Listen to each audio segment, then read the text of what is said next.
What's up, y'all? It is your girl, Sarah from Sarah Styles here, where data empowers true potential and I show you the power of your numbers.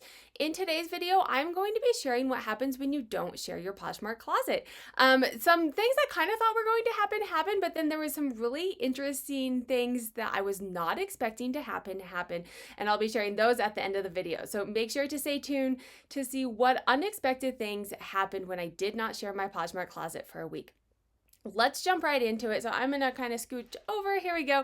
I'm trying some new editing things, so let me know what you guys think of it. Drop those comments down below. You are going to see two charts. These charts are, the top is going to be, I did not share my closet for 1 week. No shares. I was not sending out offers, and I was only relisting items. That is the chart at the top. The bottom, I was sharing my closet. I have roughly about 650 items. I was sharing every single item 4 to 5 times a day.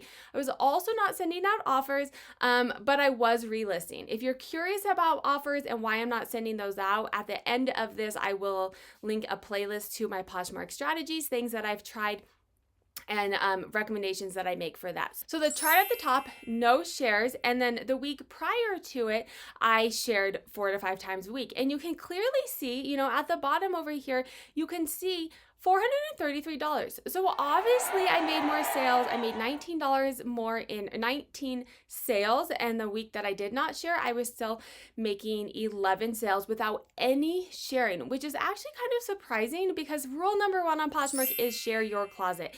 It is not like a lot of the other platforms where you have to have good SEOs. The way that you get put to the top of searches is if you share your closet. So that was pretty surprising to me. I made more money than I thought that I was going to make.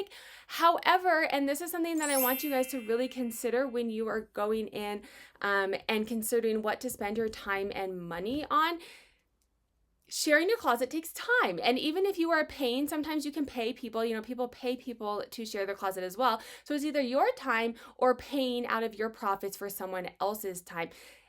Is it actually worth it? Yes, you made more sales, but I want you to take a step back and look at the grander scheme. Let's dig into the data a little bit more, and let's look at the sell-through rate. So if you're new to the channel, your sell-through rate is how much is selling out of how many items that you have. This is a great metrics to look at to really understand how things are selling, how you're doing, and if it's worth you spending your time and money.